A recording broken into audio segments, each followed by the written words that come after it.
OG channel. Imagine that. Yeah, I know. Close up, extreme close up. Woo.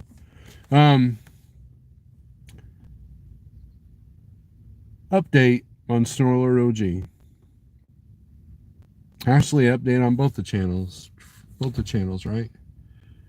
Um, what can I say? There's nobody in here yet, so maybe you'll watch the replay. I don't know. But this it's interesting the climate that we're in, right? It's and this is not gonna be a long live feed. I'm basically at Walmart and my son's going in to grab something and then he's coming back out. So always lock your door if you're sitting in a parked vehicle. And always have some mace next to you, just in case someone wants to get stupid. Anyways, a lot of people right now are in a season of struggle. You've got tornado victims, you have flood victims. A lot of people have become financial victims because of taxes. And so now more than ever, it's important to count your blessings, have gratitude. Because there are people struggling right now with nothing. Going into the Walmart, I almost hit an old lady that looked homeless, trying to get across the street. You know, and who knows what made her homeless? Like she had a bad landlord, her husband died. Medical bills are too high to either afford medication or rent. That's why it's important to try not to live off of medications. And we're finding out about corruption in the government. We're finding out about corruption in the FDA. We're finding out about corruption in our food supply, our water supply. And it might seem like everything's kind of burying us, right? Like we're in a season of despair or a season of struggle. The struggle is real. We all struggle. But you know what? Here's the thing.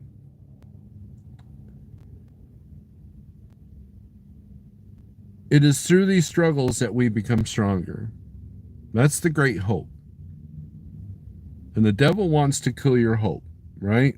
If you have a voice inside your head saying you're worthless, you're nothing, you're this could happen at any time, that is not your voice, right? That is not your voice. And just know that you have to feed the right voice. The right voice is the one that says you can do it. The right voice says, the right voice tells the other voice that, no, this is not, I am okay. We're in pretty good shape. We're good despite the circumstances. I am not worthless. You can have regrets, but you can't dwell on them, right? You can't dwell on them. And, and it switches, man. There are days when I feel like I'm on top of the world and nothing can conquer me and I'm ready to, just with a mighty roar head into the storm, right? Then there are days when I feel like, Rocky Balboa, where he's down for the count almost and you're waiting for that moment. You're waiting for that moment to get back up and you just can't. You just keep getting pushed and shoved and all that. You guys remember the old wrestling, like Hulk Hogan, right? Hulk Hogan matches were so predictable. Like he always had the match where he would kick butt in the beginning, adrenaline was kicking in, and then the other person would get one over on him. He would and it seemed like Hulk Hogan was gonna lose, right? And then all of a sudden he would have his little fit and acted like he was given the superpower and then the Hulkamaniacs fueled him, and then next thing you know, all the other wrestlers' hits were you know weren't making any effect, and then of course then he wins, and everybody loved that. Everybody loves that kind of story.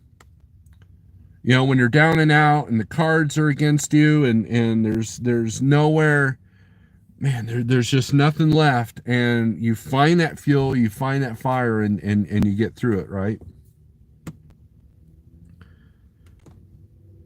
And there's it's either that or the reluctant hero stories that we see that seem to fuel everything. Everything's got a reluctant hero in their life, right?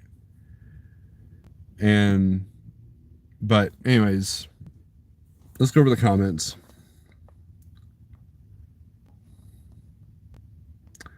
Don Schonger, good evening. Buck Brown, good evening. David Edwards, howdy. Desert Okie Pam, hey Snorelord. Cheap Freight Hauler, good evening. Almost say good morning. Shannon's in the house, literally. Josh, what's up? Drove through Springfield yesterday. You should have yelled at us. CFH, I'm doing much better. That's great to hear. I think part of the season is what you want to believe it is. That's true, David.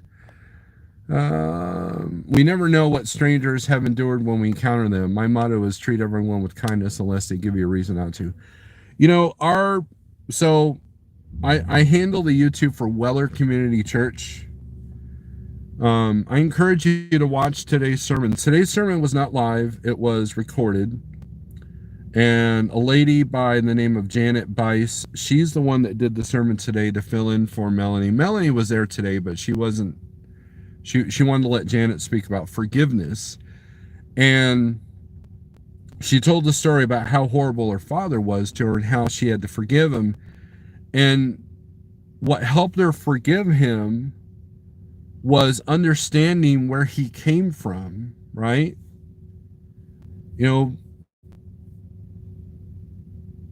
Understanding why the person hurt you that hurt you. And when you have to forgive yourself, which is one of the hardest things to do, you have to figure out, why do I do this? Why do I drink heavily? Why do I, engage in too much Popeye's chicken? I had to really evaluate myself. And I did it a little bit through fasting. Like, okay, I'm gonna do away with the alcohol, or do away with the Popeye's chicken, do away with Facebook. And and you realize that you're picking up your phone when you're bored, or you realize you're eating when you're bored, or you're eating when you're stressed out. And it's not a coincidence that when I was pigging out on Popeye's chicken, that it was at a time when I was at Landstar and Schneider, and I wasn't doing my numbers. I didn't know if my business was surviving. I didn't want to do the numbers because I didn't want to know the truth. It turns out that once I got an accounting program, cleaned up my diet, and could understand why I was doing what I was doing, I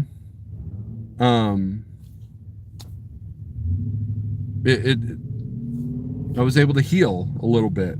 Now, I was slightly distracted because there's this couple right next to me that was yelling at each other. They looked stressed out. They're trying to put all these big things in a Ford Mustang, and the chick just threw out her cup.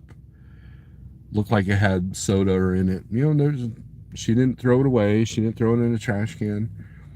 Could I be mad at her for that? Could I go up to the door and go, hey man, that's wrong of you to litter like that? Or I could chalk it to it that she's an a-hole, whatever. But maybe they're dealing with something major. Maybe they're, I'm not excusing what they did, but at the same time, we got to understand why people do the things that they do. Because that's the key to healing. And, I got a friend right now that's fighting alcoholism. 3 years sober, and then he's relapsed. And coincidentally, a change happened in his life. And so this is a stress management issue. What's broken in his spirit that causes him to go back and go back and go back. And I've had to evaluate my life that way quite a bit. And that's how we heal, right? We have to be in a season of despair to get stronger. That's all there is to it. You know, the lessons I've been giving my son here lately is control your emotions.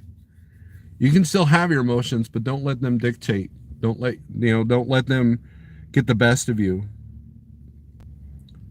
Because then you just end up with a broken spirit, broken things like inanimate objects. And I'm guilty of that. I've broken things. I remember one day I was in my truck and I couldn't find my keys.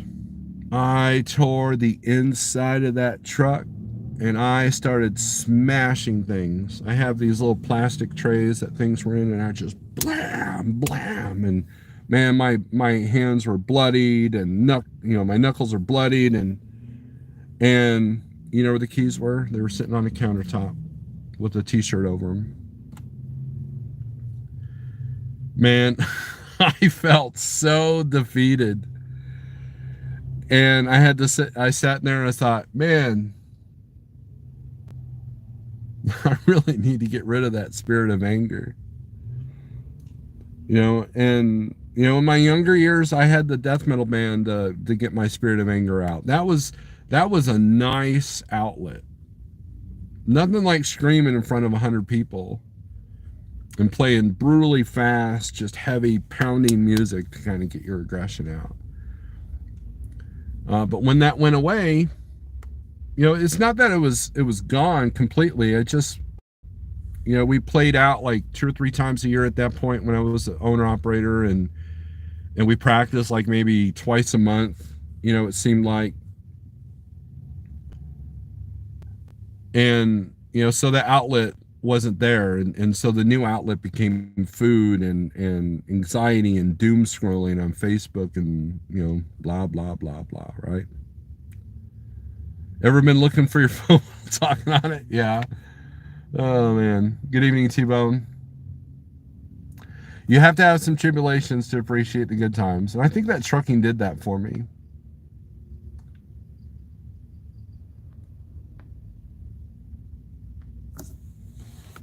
All right. My son is back. So we're out of here. Thanks for watching.